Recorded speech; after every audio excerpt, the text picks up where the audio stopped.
Hi everyone. तो ये जो चैप्टर है the making of a contemporary world और ये सिविक्स क्लास 9th का। तो यहाँ पे सबसे पहले कुछ दिया हुआ है लाइन्स, वो किसी स्पीच का पार्ट है।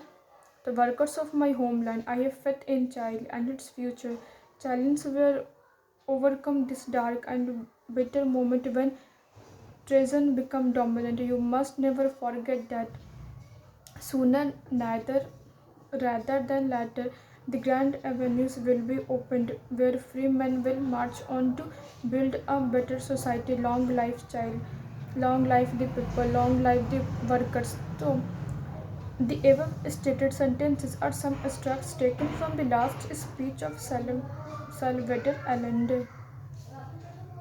तो कहता है यहाँ पे जो स्ट्रैक्स दिया हुआ है, मतलब यहाँ पे जो कुछ कुछ जो सेंटेंस दिया हुआ है, वो जो सेंटेंस है एक इंसान के बारे में यहाँ पे जिक्र हो रहा है। सल्वेंडर एलेंडे नामक एक इंसान का स्पीच से का एक्सट्रैक्ट है, मतलब कुछ पार्ट लिया गया जब वो स्पीच दे रहे थे, तो उनके स्पीच का कुछ लास्ट लाइन को यहाँ पर डिनोट किया गया है। तो आगे कहता है at that time he was the president of child. तो कहता है उस टाइम जब ये जो है सल्वेंडर एलेंडे जो है उस टाइम चाइल्ड नामक जो जगह था वहाँ के वो उस टाइम प्रेसिडेंट थे, एक कंट्री इन साउथ अमेरिका। तो कहते हैं आखिर ये जगह कहाँ है, चाइल्ड नामक जो जगह है आखिर वो कहाँ है, तो वो साउथ अमेरिका में एक देश है। This speech one delivered on the morning of 11 सितंबर 1973। तो कहता है 1973 के 11 सितंबर को ये जो सल्वेंडर एलेंडे जो इंसान है वो अपना स्पीच दिए थे, जो कि प्रेसिडेंट है चाइल्ड नामक प्रेसिडेंट जो साउथ अमेरिका में वहाँ के वो प्रेसिडेंट जो सल्वेंडर एलेंडे साउथ अमेरिका के चाइल्ड नामक एक जगह है, देश है, वहाँ के वो प्रेसिडेंट थे। The day the military through out his government. तो कहते हैं उस दिन वहाँ की जो मिलिट्री थी, वहाँ की जो सेना थी, वो उनके प्रेसिडेंट रूल को, मतलब कि वहाँ की जो उनकी जो सरकार थी उनको हटा दी थी। Allende was the founder leader of the socialist party of child. तो कहता है कि एलेंडे जो थे वो वहाँ के जो सोशलिस्ट पार्टी हुआ जो सामाजिक पार्टी जो था उसके वो लीडर थे। And in the presidential election which was held in 1970। तो कहता है जो प्रेसिडेंशियल इलेक्शन जो 1970 में जो हुआ था which was led the popular unity coalition to victory, और बहुत ज़्यादा भारी वोटों से उनको जीते थे। After being elected president. तो कहते हैं एज अ प्रेसिडेंट बन जाने के बाद, प्रेसिडेंट का चुनाव जीत जाने के बाद Allende had taken many policy decision to help the poor and the workers. तो कहता है ये प्रेसिडेंट का इलेक्शन जीत जाने के बाद एलेंडे जो है बहुत ज़्यादा ऐसे काम किए थे जिनकी वजह से जो पुअर लोग हैं, जो गरीब लोग हैं और जो वर्कर लोग हैं, जो कारीगर जो लोग, उनको ताकि वो हेल्प कर सकें। बहुत ज़्यादा मतलब पॉलिसी का निर्माण किए थे। Some of the major decisions he took included reform of the educational system, free milk for the children, and redistribution of land to the landless farmers। तो कहता है जिसमें से कुछ वो मेजर डिसीजन जो लिए थे, कुछ इंपॉर्टेंट डिसीजन जो लिए थे, उसमें से कुछ ये था he took included कि वो दूध है वो सबको फ्री में बांटेंगे, जो बच्चे हैं उनको दूध वो फ्री में बांटेंगे, उसको पैसा चार्ज नहीं करेंगे। वो जो वैसे जो किसान हुए जिनका ज़मीन नहीं, जिनके पास ज़मीन नहीं, उनको वो ज़मीन बांटे। He was against the foreign companies taking away natural resources.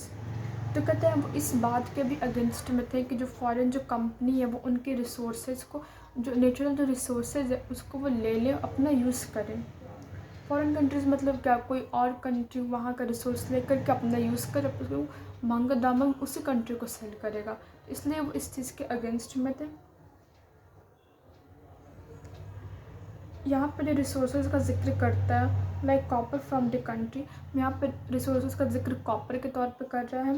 But the landlords the wealthy and the church vehemently opposed his policies. तो कहता है पर जो लैंडलॉर्ड्स हुए, जो अमीर लोग हुए थे जिनके पास ज़्यादा ज़मीन था, वो उनके इस पॉलिसी को अपोज कर रहे थे कि नहीं आप गलत कर रहे हैं। क्योंकि देखो वो क्या किए थे, जो लैंडलेस पीपल थे, लैंडलेस फार्मर्स थे, मतलब कि जिनके पास ज़मीन नहीं था वो उनको ज़मीन प्रोवाइड करवाए थे। Some other political parties in Chile were also against his government. तो कहता है कुछ ऐसे पॉलिटिकल पार्टीज भी थे उस टाइम जो उनके जो पॉलिसीज़ था उसको अगेंस्ट किए थे, उनके गवर्नमेंट के अगेंस्ट में थे, उनके सरकार उन लोग को नहीं पढ़ा रहा था। क्यों? क्योंकि वो अच्छा काम कर रहा था। जाहिर सी बात है, कोई अच्छा काम करता है तो बहुत ज़्यादा ऐसे लोग होते हैं जिनको नहीं भाता, वो उसको दुश्मन बन बैठते हैं। अब कहता है military coup of 1973 on the morning of 11 सितंबर 1973। तो कहता है 11 सितंबर 1973 मतलब 1973 के सुबह 11 सितंबर के सुबह में the military took under their control the sea port. Military took under their control the sea port. तो कहता है कि जो सी पोर्ट हुआ मतलब कि जो नहीं होता जहाँ पे से शिप पे स्टार्ट होता है, मिलिट्री जो था उस चीज़ को अपने कंट्रोल में कर लिया था।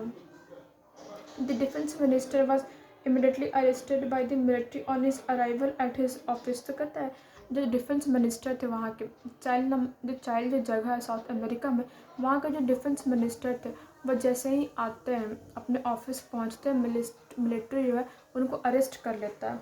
The military commanders ask the president Allende to resign. तो कहता है मिलिट्री जो कमांडर हुए मतलब मिलिट्री के जो कमांडर थे वो अलेंडर जो प्रेसिडेंट थे उनको बोलता है, प्रेशर देते हैं कि आप रिज़ाइन करिए। ही रिफ्यूज़ टू रिज़ाइन और लीव द कंट्री। तो अलेंडर जो थे जब प्रेसिडेंट थे वो रिज़ाइन करने से मना कर देते हैं, बोलते हैं कि हम अपना देश छोड़ के नहीं जाएंगे।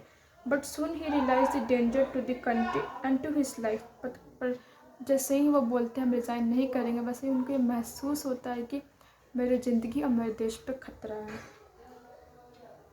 ही address the people on the radio. तो कहता है कि वो रेडियो पे, ये स्पीच रेडियो का ही है, तो रेडियो पे लोगों को एड्रेस करते हैं, लोगों को बतलाते हैं। Part of which we read in the beginning. तो वही कहाँ पे कहता है कि जो हम लोग शुरुआती में जो पढ़े वो उनका स्पीच था जो रेडियो पे लोगों को बतला रहे थे।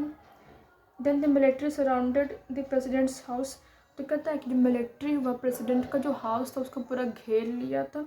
And begin bombing was killed in the military attack. और जो वहाँ पे मिलिट्री जो था वहाँ पे बॉम्ब फेंकने लगा था, जिसकी वजह से जो प्रेसिडेंट अलेंडर थे उनका मौत हो गया था। In his last speech. तो कहता है उनके अंतिम स्पीच में his government was elected by people. तो कहता है उनके अंतिम स्पीच में उनकी जो सरकार थी वो लोगों के द्वारा चूज़ की हुई थी।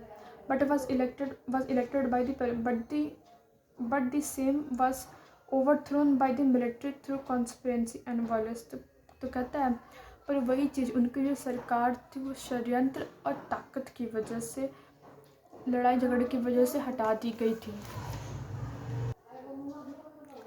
तो वही कहता है कि उनकी जो ओवरथ्रो मतलब हटा देना, तो उनकी जो सरकार थी उनकी सरकार को कॉन्स्पिरेंसी मतलब होता है षड्यंत्र, तो षड्यंत्र लड़ाई झगड़े ये सब वायलेंस की वजह से उनकी सरकार को हटा दिया गया, तो उनकी मौत हो गई थी।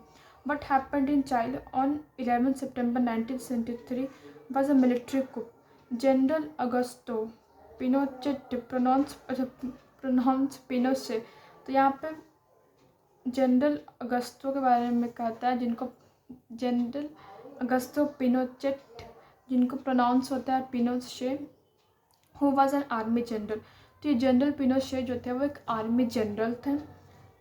लेट द कुप, और ये जो मिलिट्री कुप मतलब मिलिट्री की जो सेना होती है ना, जिसका मतलब जिसका नेतृत्व वो करते थे, उनके ऑर्डर पे वो लोग सुनते थे। The government of the United States of America was not happy with Allende's rule. तो कहता है जो government of the United States of America, तो अमेरिका की जो सरकार थी वो अलेंडे के रूल से खुश नहीं थी।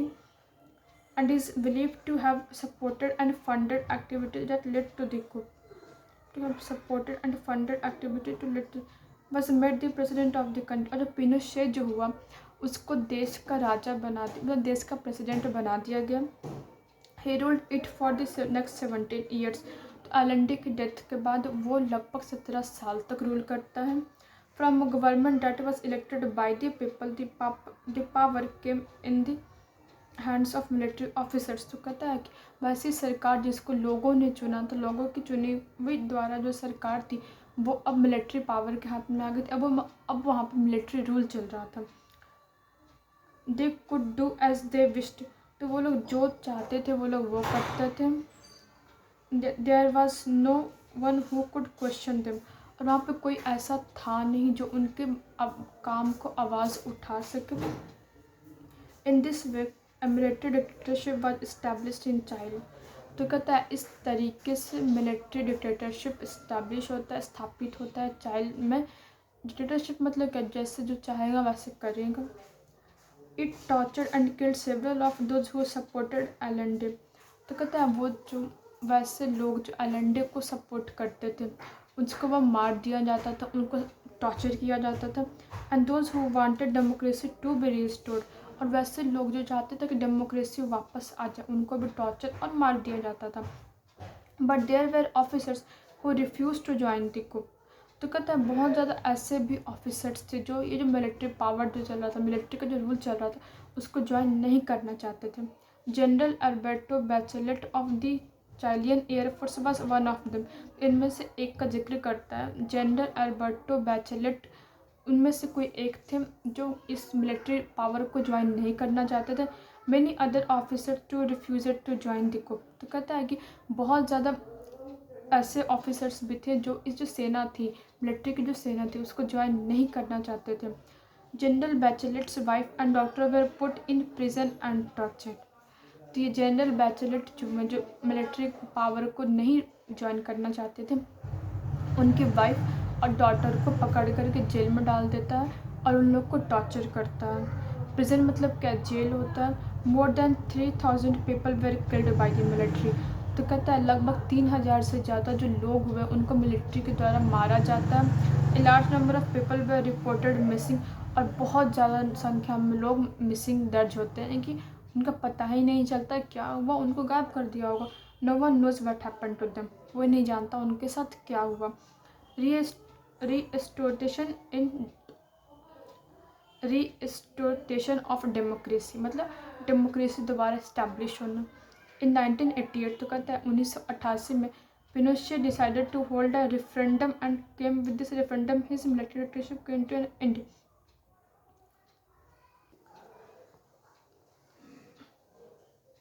तो कहता है पिनोशे जो है वो सोचा कि हम रेफरेंडम स्टार्ट करेंगे। Just a minute,